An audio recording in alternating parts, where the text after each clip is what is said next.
"Leave me alone!" I shouted. I was little back then. Well, skinny anyway. I've always been tall. Being tall and paper-thin never intimidated anybody. To top it off, I had a bad stutter. That made life even harder for me. "You're the son of a monkey," one of the bigger Arab kids said. I was living in Bahrain with my mother and stepfather. I had never put much emphasis on race or the colour of my skin before. I mean, why would I? I was just trying to survive, with a mother who hated my guts because I looked like my father. I had bigger issues to be concerned with. But here in Bahrain, among all these Arabs, I was just a black boy. They didn't see the Arab woman whose womb I came out of. I was just an abd, slave to them. I found it strange they would call me this because many of them were darker than me and had much nappier hair than I did. Maybe it was because I was American and brown with nappy hair that they assumed I was black. Of course, their assumption was right. "Your father has sex with goats," I shot back. These Arab kids' English was not very good, and my Arabic was horrible, so understanding each other's insults was a difficult task.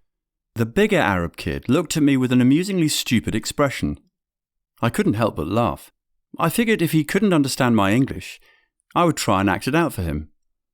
I put my hands on each side of my head with just my pointer fingers up to indicate horns and made a goat sound. Then I pointed at the bigger Arab kid. "Your Ummi is a goat," I said, then humped the air as dramatically as I could. "Your Baba had sex with your goat Ummi," I said as slowly as I could. I watched with amusement as the Arab kids talked among themselves, trying to figure out my game of charades. When the big idiot figured out what I called his parents, his pale face filled with rage. "Ah, Abda," the big Arab kid said. Abda meant slave in Arabic. It's what they called black American kids. It was in reference to the transatlantic slave trade that I was descended from. It was a slur. An insult to say that all I am is a slave, and all I ever will be is a slave. I'd been called racial slurs so much by these Arab kids that it no longer hurt my feelings. When I first got to Bahrain, I thought the Arab word for kids who looked like me was Abda. It was later that my mother told me what it meant.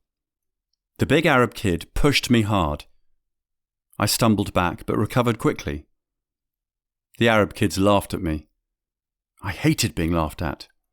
I ran forward and pushed the big Arab kid as hard as I could. He fell flat on his butt.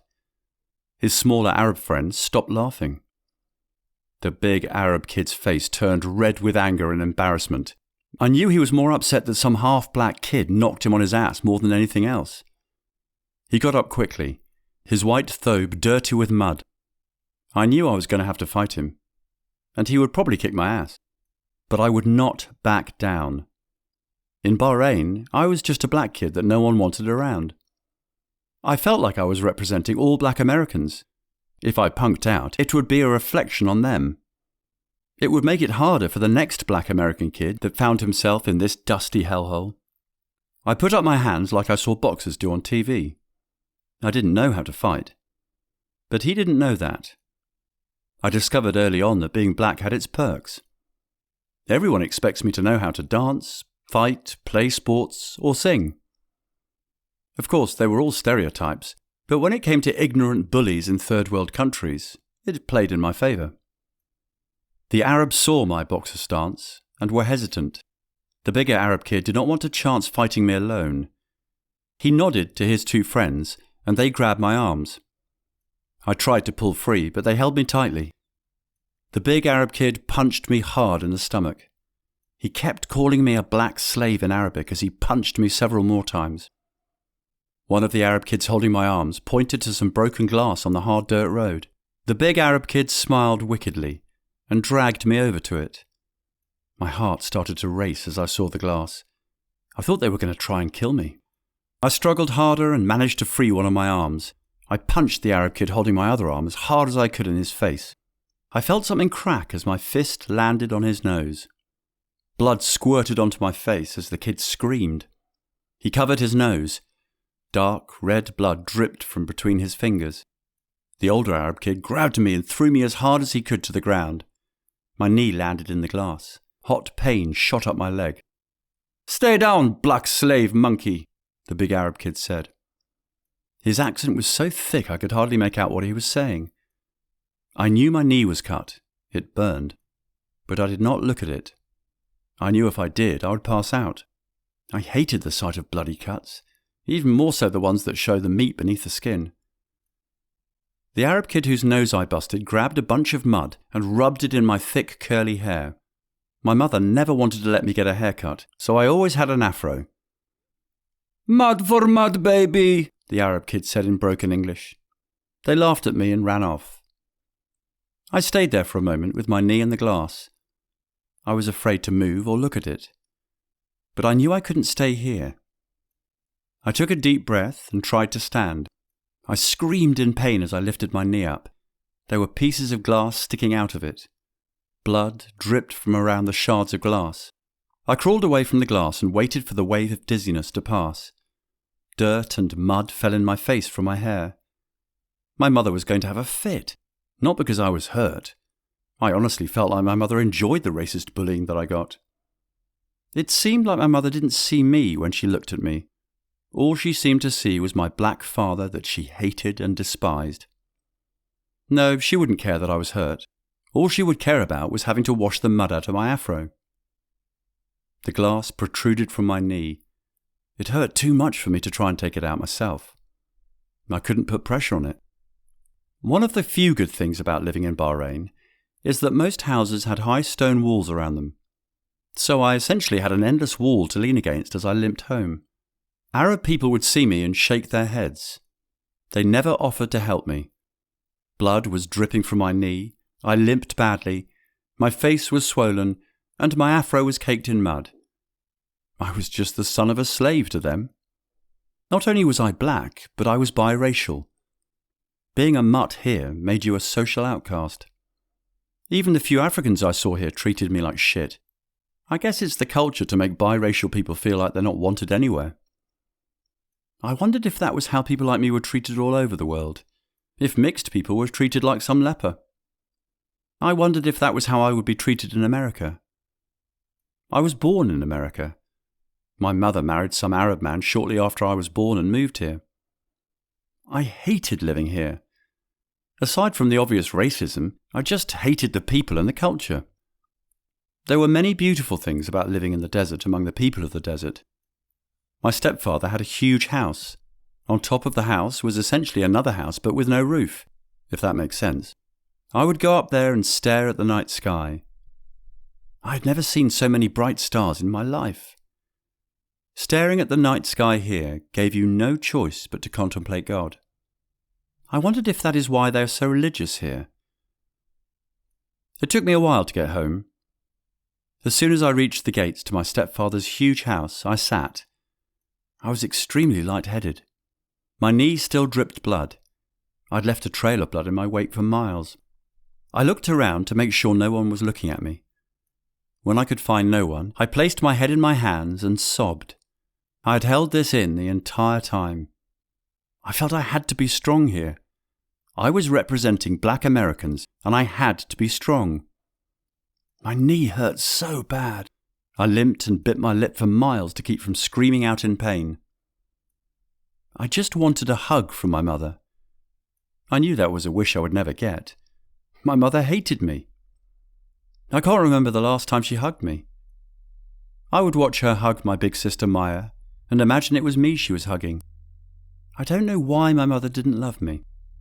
Maybe she was like everyone else in this cursed desert and hated me because I was half black. I found myself often wishing to just be an Arab. Maybe then my mother would love me. Maybe then I would be accepted. Maybe I would be the one bullying a mixed kid. Life would be simpler and easier for me if I was just not mixed. Ya Allah Habibi! A familiar voice cut through my tears. I smiled when I heard the voice of my stepfather's first wife. She was always kind to me, giving me the love that my mother never did. I quickly wiped the tears from my eyes, not wanting her to see me as weak. Salaam alaikum, Ummi Hana, I replied. Ummi meant mother in Arabic. I respected Hannah very much. She treated me like I was her own son. Perhaps it was because she was barren and couldn't have children of her own. I figured that was why my stepfather took my mother as a second wife. He wanted more children. Hannah rushed towards me, showering me with hugs and kisses. She looked at my knee and started shouting for the maid in Arabic, her lips pursed in disappointment. She knew I was being picked on by the Arab kids because I was half black. I was picked up and rushed inside. My stepfather had guards and his own doctor on call. I lived better than most of the kids who bullied me for being a mutt. I knew that only made them hate me more. They thought I was beneath them, that I should be poor and begging them for scraps of food. But I knew now I would be okay. Hannah would give me a bath and wash the mud from my hair. The house doctor would take care of the glass in my knee. I was still afraid of facing my mother, the woman who gave birth to me yet hated me. My knee throbbed as I limped to class. I had several stitches in it, and it still hurt to put pressure on it. Word spread quickly through the school that I'd been in a fight. The Arab kids stared at me and whispered among themselves in their language. I was the only half-black American kid in the entire school, so when I heard the word Abd, I knew they were talking about me. They'd called me Abd so often that it lost its sting.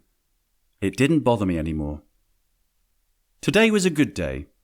My mother had finally decided to divorce my stepfather, and we were going back to America. I couldn't wait to leave this dusty hellhole and live in the 21st century. Bahrain seemed 100 years behind the rest of the world in everything. I was surprised they even drove cars instead of using horses and buggies. They didn't even have toilet paper here. They used a cup of water and their bare hands to clean themselves, then ate with those same hands. I hated it here. The only thing I'd miss about Bahrain was Hannah. She was the mother I should have had. If I had the choice to stay in this place and be raised by her instead of going to America with my real mother, I'd choose Hannah every time.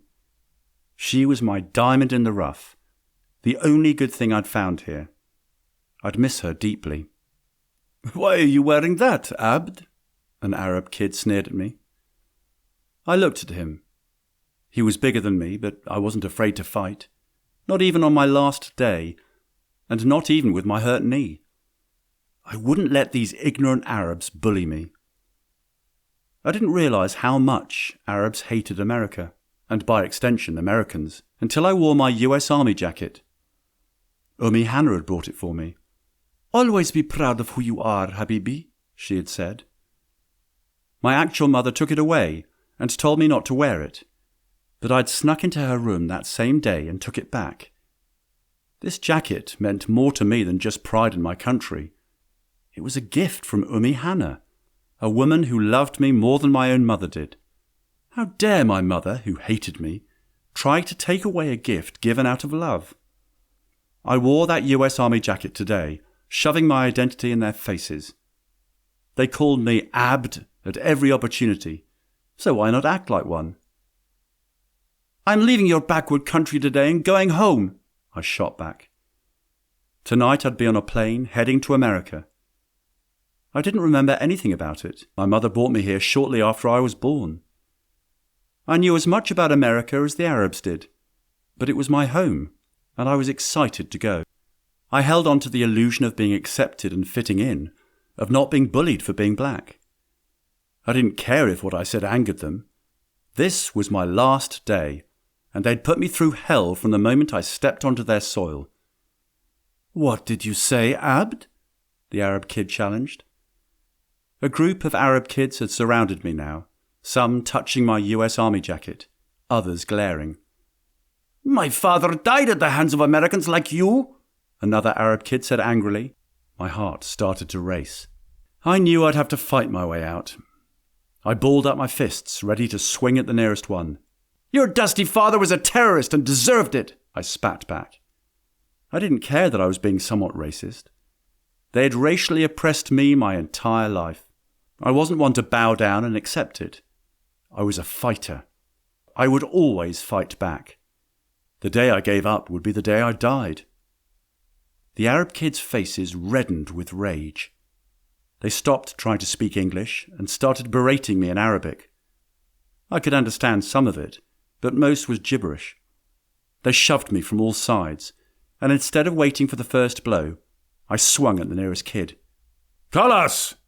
a deep voice boomed. We all stopped and turned to see the principal approaching quickly. He started shouting at us in Arabic. The Arab kids hung their heads and glared at me as they walked away. Then he turned to me. "Why do you always start trouble, Jeshiem?" the principal asked. He was an older, brown-skinned Arab with a huge belly protruding from his thobe, making him look oddly shaped, like a pregnant man. I didn't always start trouble.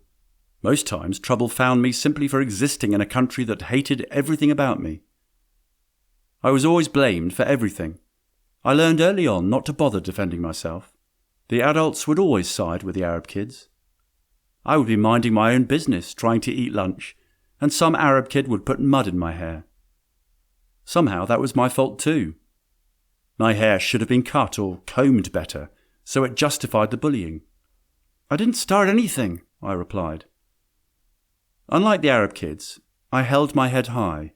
This was my last day, and I wanted them all to know how happy I was to leave their country. "You always start trouble, Jeshiem. You wear anti-Arab clothing, knowing the response you'll get," the principal said. I sighed. Anything American was anti-Arab to them. "Do you not like it here? We have accepted you as one of us, and you throw your American blood in our face. It's very insulting. You bring shame to the man who adopted you," the principal growled, visibly angry. I wanted to say something back, but decided not to push my luck. I wasn't on the plane home yet. I wondered if he really thought they had accepted me. If bullying me and replacing my name with Abd was their idea of making me feel welcome. Technically, I was half Arab, through my mother, but in this backward country, my mother's blood meant nothing. She was just a woman, and thus had no value in their society. To them, my father's black American blood was all that mattered. My stepfather tolerated me only because I was male. In Arab culture, the more sons you had, the more powerful you were. I don't remember ever having a real conversation with him, or even being acknowledged in any way. "Take off your jacket or go home," the principal ordered. I sighed and began limping toward the door. I wasn't going to take off my American Army jacket. It was the only thing in this country that gave me a sense of pride. I was an American, and they always made sure I knew I was different. Now, when I wanted to wear my jacket and proudly represent the very thing they used to make me feel like an outsider, they were offended. The principal shook his head in disgust. "I will tell your father how you dishonored him today," he said. I stopped halfway through the door. "He's not my father. My father is an Abd, remember? And besides, I'm going back home to America today," I replied. Before the principal could respond, I left the school and started to limp back home. I'd only come to school to mock the Arab kids one last time, to give them a big "fuck you" as I left their backward country forever. But somehow they had turned my intended victory into an embarrassment. They had tortured and bullied me for years, calling me every degrading, racist name their narrow minds could think of. Yet I was the bad guy for refusing to silently endure their abuse. At least in America, I wouldn't be bullied for being black. I had a chance to be normal, to have a normal childhood, to have normal friends who did normal American kid stuff. My heart raced just thinking about it. No more sandy dirt roads, or having to act out my insults just so these Arabs could understand they were being insulted. The satisfaction of knowing they got it was lost on them. I was so lost in my thoughts about America that I didn't even realize I'd already made it home. I waved to my stepfather's guards and walked through the big iron gates. My belongings had already been packed by my stepfather's servants. He didn't seem distressed at all that my mother was divorcing him. In fact, he seemed relieved. I knew this would only worsen my mother's already foul mood toward me. For weeks, she had blamed me for the decay of her marriage. My being so black, as she put it, was a burden to her. I never understood what she meant. I was the same colour, if not lighter, than most of the Arabs here, so it couldn't be my skin tone. My hair was similar to a lot of Arabs too. Maybe it was my features. my wider nose, my fuller lips. But if I stood next to most Arabs, you couldn't tell me apart from them. At least not the Arabs here. I looked nothing like my mother. She was extremely pale with straight, jet black hair. She looked like an exotic white woman. "I hope you're proud of ruining this for me," my mother said. She glared at me as she carried her bags to the car. I wasn't sure what I'd done, but apparently her divorce was my fault. "I never wanted a black baby, and now you can see why, Jeshiem," my mother growled. I don't know why it still bothered me when she said things like that. I'd heard her regrets about having me my entire life. Each time she said it, my heart ripped, like it was hearing it for the first time. Maybe it was because it came from my mother. Being rejected by the very person who bore you scars your soul. I didn't know what to say. I just watched as my mother loaded her things into the car. "No one likes black people, Jeshiem. I don't know why Allah wouldn't let me abort you. But since you're here, try to be more Arab. You'll get further in life," my mother said. I just nodded. What else could I do? I had no choice in my birth or who my parents were. I didn't choose to be half black. That was a choice my mum had made when she'd slept with my black father. "Don't speak to him that way. If you don't want him, leave him here with me. I will love him and take care of him," Hannah said. Her voice filled with anger. I smiled at her, knowing I would miss her deeply. Leaving her behind felt like leaving my real mother. "You would like that, wouldn't you? Finally give you the son you could never have? Abdullah married me because your womb is rotten. You're a useless woman," my mother retorted. The cruelty of her words stung Hannah deeply, and seeing her hurt made my anger flare. "Leave Hannah alone!" I shouted. Before I could say anything else, my mother stormed over and slapped me hard across the face. I stumbled back, rubbing my cheek. "Don't forget your place, you black bastard!" my mother yelled. I could see the battle waging in her eyes. She hated me. She resented my very existence in her life. She cursed me for taking up space in her womb. But there was a small part of her that was forced to care for me. I wouldn't call it love. It was more an obligation. I came from her, and no matter how much she wanted to let me go, the biological connection wouldn't allow her to. I fought back the tears that threatened to pour out, rubbing my cheek. "Yes, I responded quietly.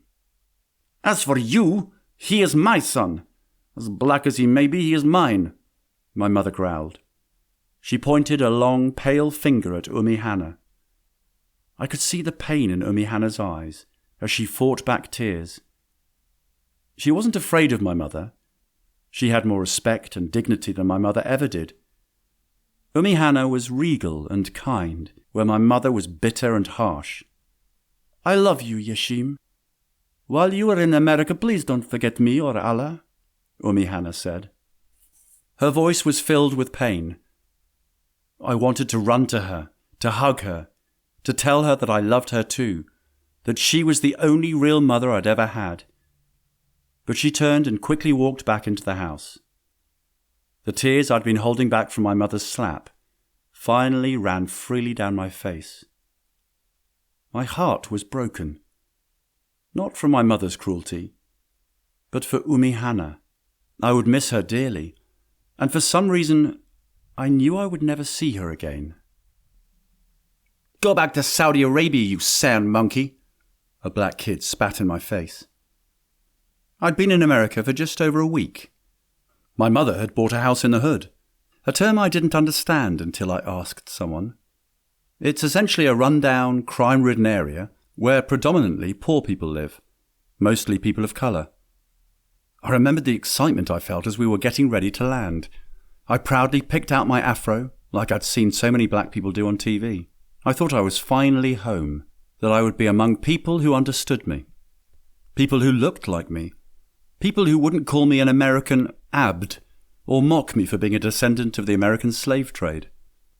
I was a fool for expecting to be treated differently.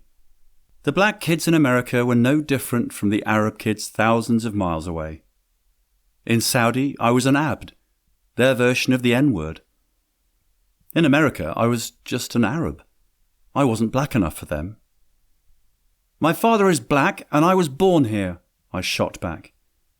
The black kid laughed at me. "You're just an Arab Oreo. You're not like us," he replied. I didn't understand his anger. This was my first day at school in the hood. I'd thought that American education would be better than what I had in Saudi Arabia. But I was wrong. I was far more advanced than nearly all the kids in my grade. Most of the boys could barely read a children's book. Even with my obvious stutter, I read circles around them. I wondered if this was why he was so angry at me. The teacher had called him up before me, and he struggled to read a simple sentence. He was like most kids in my class. When it was my turn, I stuttered through the entire chapter with ease, and I even read it in Arabic to impress my teacher. While my teacher was delighted, the other kids hated me for it. I couldn't understand it. We were the same age and in the same grade, but they could barely read or write their names. At least the bullies in Saudi Arabia were somewhat intelligent. The American black kids were poor, illiterate, and seemed to excel only in fighting and sports, activities that took little brain power. I wondered if this was why Arabs mocked me, if this was what being black American was. I didn't want it. Where were the men like Malcolm X and Dr. King, the black leaders who gave speeches that shook the world to its core? Were they ever real? Or were they made up to make this beaten-down race look better than it truly was? I was disappointed. I'd expected to find Black Panthers and intellectuals like Booker T. Washington and W.E.B. Du Bois. Instead, I was met with violent thugs who could barely recite their ABCs. I never thought I would miss Saudi Arabia. Outside of Hana, I'd hated that place. But Saudi Arabia was all I'd known. Now that I was in the country of my birth, among people who shared my father's skin tone and ancestry, I wished I'd stayed in Saudi. "You may look a little like us, have one of us as a father, but you're not like us. You don't talk like us, you don't act like us, and you haven't lived like us," the black kid said. He stared hard into my eyes, his brow furrowed in hatred. I didn't understand where this hatred was coming from. I felt sick to my stomach that for years all I wanted was to be him, to be a part of my father's culture. I started to understand why Arabs hated them so much. They were dumb and entitled. Instead of taking the time to better themselves, they wallowed in self-pity and blamed the world for their problems. "If being like you means I can't read, then I'll happily just be an Arab," I shot back. The black kid looked shocked, like I'd struck a nerve. "That's why we don't trust you half-breeds. You hate your black side and think you're better than us," the black kid said. I was confused. He had started attacking me, calling me racial slurs because I was half Arab and mixed. Yet, somehow, I was the one who hated him. I sighed. There was no winning this argument. I felt like I was arguing with a 2-year-old. They didn't understand anything I said and just threw back random insults that made no sense in the context of our argument.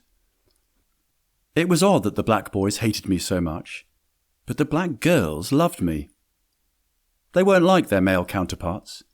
They could read, write, and hold a conversation. I found them beautiful. I was in awe of their beauty and grace.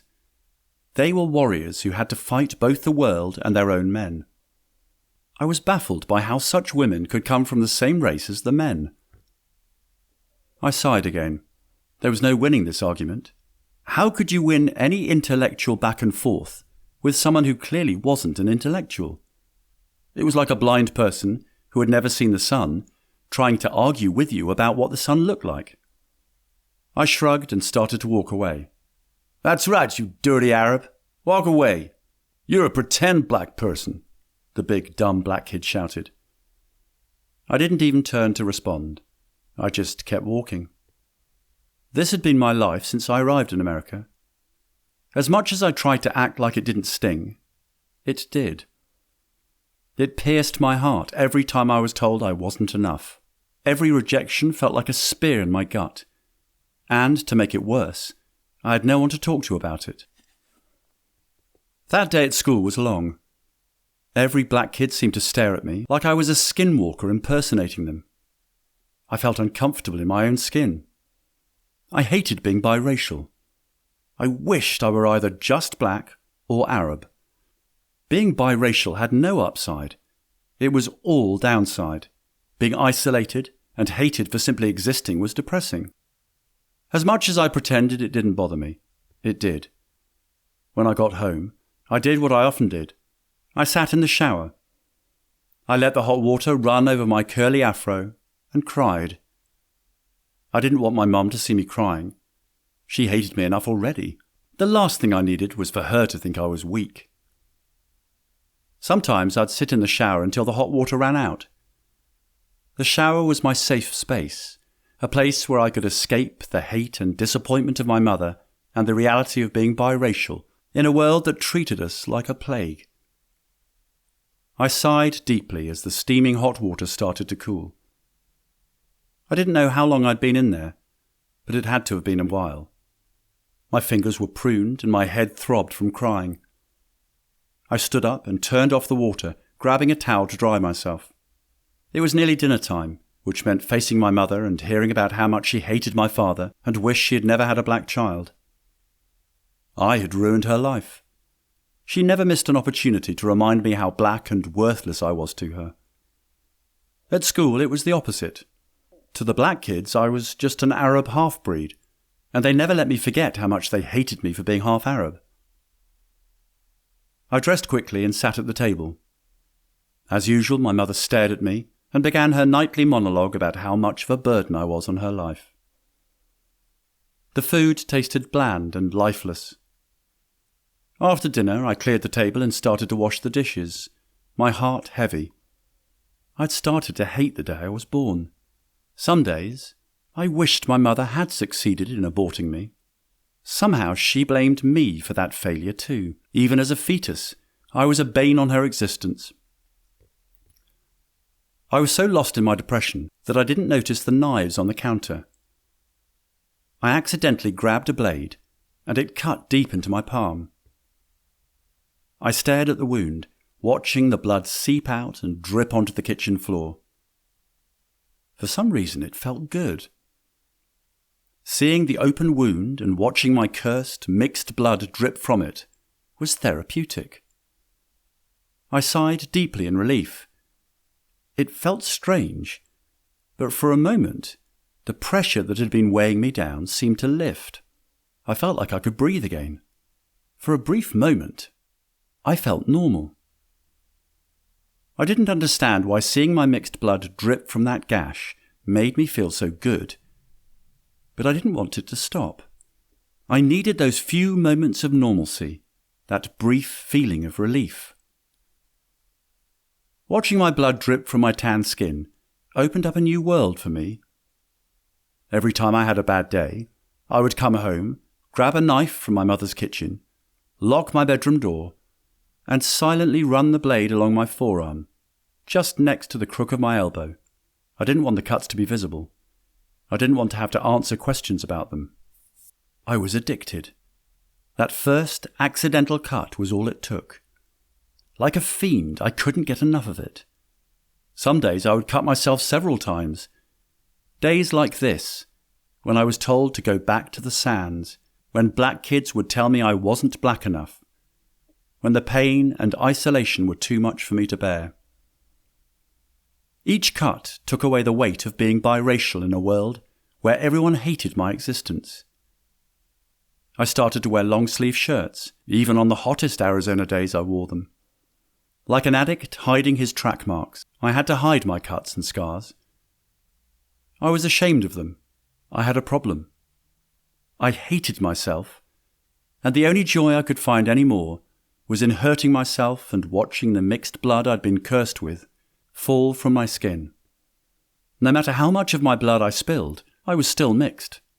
I couldn't escape who and what I was. "What are you doing?" my mother asked. Her pale face showed no hint of concern. She had caught me in the act, my cut and scarred arm exposed, blood dripping from a fresh wound. She didn't seem to care.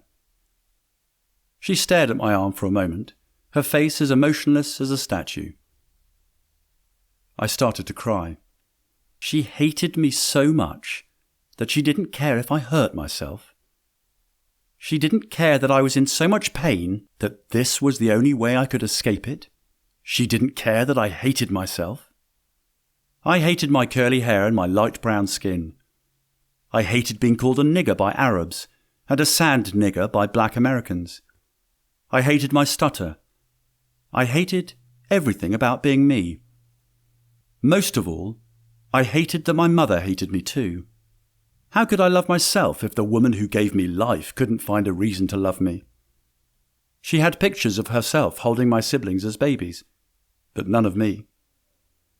She was proud of her Arab kids, but couldn't stand the sight of me. "Why don't you love me, Mum?" I sobbed. My mother's expression didn't change. She leaned down and kissed me on the forehead.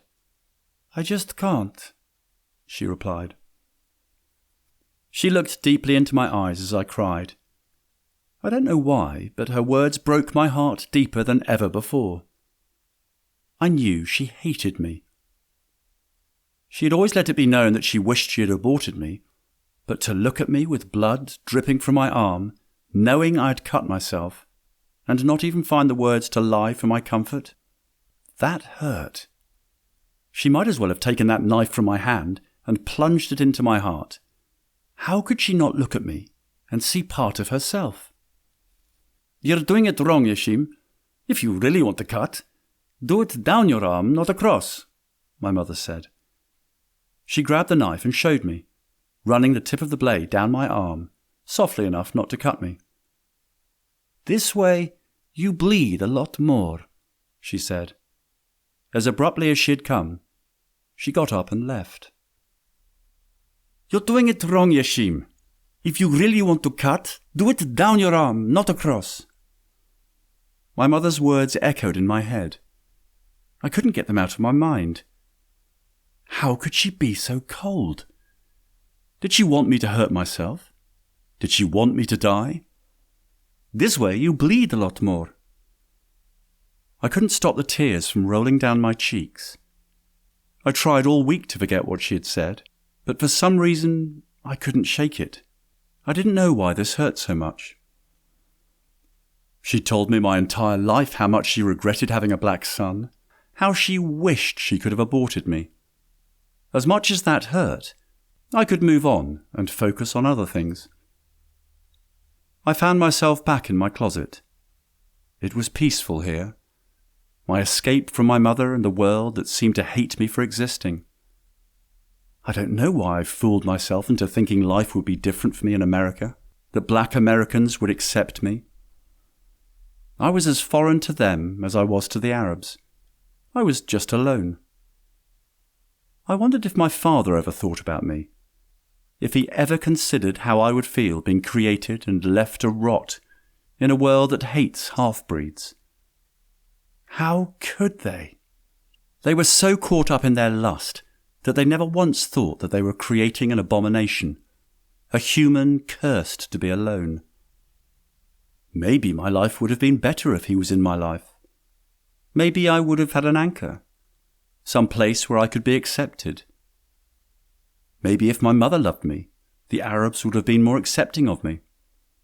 How could they respect me when my own mother didn't?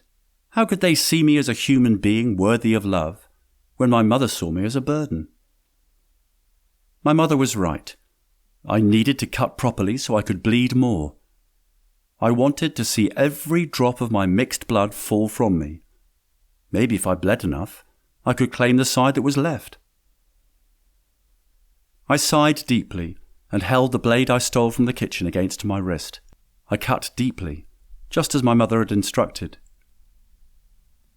I winced and cried in pain as the silver blade parted my light brown flesh. The pain was quickly replaced with relief as I watched the blood pour out. I quickly cut my other wrist before my hand shook too much. My heart pounded in my chest. My breathing came in quick, shallow bursts. I could feel myself being drained. I could feel myself dying. I looked around the cold, dark, dirty closet that would soon be my grave. I always thought I would be a hero, that I would have a grand funeral and people would mourn my passing. I never thought I would die alone, unloved and forgotten in a dirty closet. I couldn't help the tears that poured down my face. "Do you love me, Allah?" I whispered. Since no one else on this planet did, I wondered if the God of my mother's people did. How could he? If my mother, who prayed to him 5 times a day, hated me, how could the God she loved and followed care for me? The blood was thick, covering my legs like a red blanket. It was warm and inviting, luring me into a never-ending sleep. If Allah didn't love me, where would I go? Is there a spiritual afterlife for half-breeds? A place where we are all the same? I don't know why, but I felt sad for my mother. As I thought about a beautiful biracial heaven, the image of my mother crying entered my dying mind. This had to be some lie, some trick of my mind to make me feel loved as I died, to ease my passing from this world. The mother I had known my entire life hated my guts. She never missed an opportunity to let me know how much she truly resented me. I couldn't even sit at the same table as my siblings. They ate the best foods and sat comfortably in their chairs at the table. I had to sit on the floor like a dog, and they threw me scraps. I either ate the scraps as they laughed at me, or I starved. Why would a woman who treated me like this care if I lived or died? Why would my siblings, who laughed and threw their half-eaten food on the floor for me, care? I came from this woman's womb, and she hated me. I couldn't hold back the deep sobs that seemed to come from my soul. There is no pain like being rejected by the womb that bore you. It's strange, but I could see her cursing me even before I was born. She would lie on the bed, rubbing her swollen belly, cursing me for existing inside her. She had hated me since I was conceived. Oh, how I wish she had aborted me. "I forgive you, Mother," I whispered. A shudder crept down my spine as I spoke those words. I felt free of my mother. For once in my life, I wasn't terrified of her shadow looming over me. I could sleep without the fear of her creeping into my room and punching me in the stomach like she did so often. I remember one night when I hid under my bed, my ribs hurt from the many nights before. She crept in, as usual, hoping to punch me as hard as she could, but ended up punching the bed. I couldn't help but laugh as she stumbled back, surprised. She pulled me out from under the bed and beat me until I passed out. Strangely, seeing her surprised face that night was one of my best childhood memories with her. My whole body started to shake. I was getting close now. I wondered what awaited me. Would it be cold darkness? Or would I end up in some other world, born to new parents, with this old world and existence forgotten? Either one seemed like heaven compared to my current life. "Jeshiem!" I heard a voice call my name. I wasn't sure if this was real or something else. Was the angel of death calling for me? The closet door opened. The light that poured in stung my eyes. A face stared at me in silence for a moment. Then I heard a loud scream that made my heart pound. I didn't care who it was that found me. I was dying, and there was nothing they could do now to stop it. I was ridding myself of my mother, who wished I was dead anyway, and of my siblings, who thought of me as a half-black dog. Fuck them all. I felt arms around me. "Jeshiem!" I heard her voice pierce through the fog of death. "Why is she here? Can't she let me die in peace? This is what she's always wanted from me anyway." "Thank you, son," she said. I could feel her kissing my forehead. She wasn't trying to call 911. She wasn't trying to save me. She just held me in her pale arms and watched me as I was dying. I could see the joy in her brown eyes. I was giving her the greatest gift. I was ridding her of me. "I forgive you, Umi," I whispered. This time, I wasn't saying it into the darkness. I was saying it directly to the woman who hated me, who had made my life a living hell, to the woman who had counted the days until I did something like this. Hell, she'd taught me how to cut properly. She shuddered and nodded as she stared at me. For once in my life, I saw something other than hate for me in her eyes. It wasn't love, but it wasn't hate either. I couldn't help but smile. She ran her fingers through my thick, curly hair. I wondered what she was thinking. But truly it didn't matter. I could feel death approaching. There was no grand light to guide me home. There was no stranger or loved one waiting for me. There was just darkness. To some, this darkness would be terrifying. But for me, it was inviting. It was quiet. It was like a cold blanket wrapping itself around me. Maybe I'd wake up on the other side of this darkness somewhere. I remembered reading in my mother's Quran that Allah said death was like waking up from a deep sleep. Maybe I was trapped in a nightmare. Maybe everything I'd gone through and endured was not real, and I was about to wake up as a non-mixed boy somewhere. Wouldn't that be amazing? To wake from the nightmare of being biracial and be fully one race? To have a normal life? To have a father who loved me and took me outside to play catch? And a mother who baked apple pies and loved me? That would be heaven. "Call 911!" my mother shouted. She had to cover her tracks, to make it seem like she just found me here, and immediately called for help.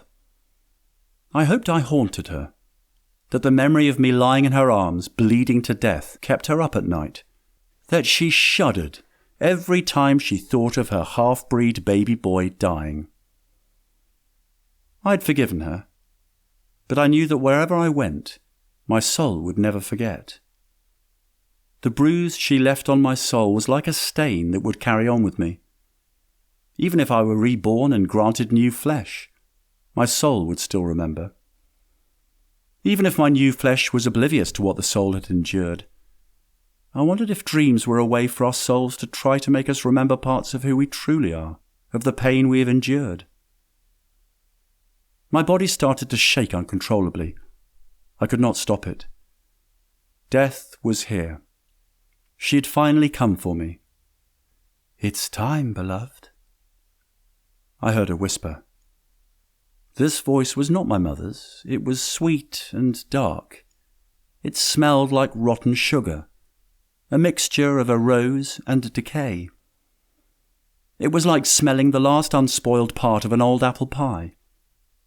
Somehow that smell was comforting. I held out my hand. I could no longer tell if my body was doing this or if it was my soul. I no longer had control. I smiled and felt something soft grab my hand. I was gently pulled from my body. I stood next to my mother and watched her weep as she held me, watched her stroke my curly hair and kiss my forehead. Strangely, I no longer cared. My old body was no longer my concern.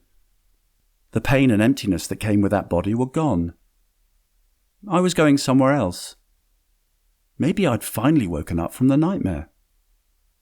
"Farewell, Jeshiem," I whispered. I stared at my body one last time. That poor boy who just wanted to be loved. I smiled at him. I loved him. I didn't know why I couldn't find this love for myself while I was in that body. I sighed and followed death to whatever awaited me.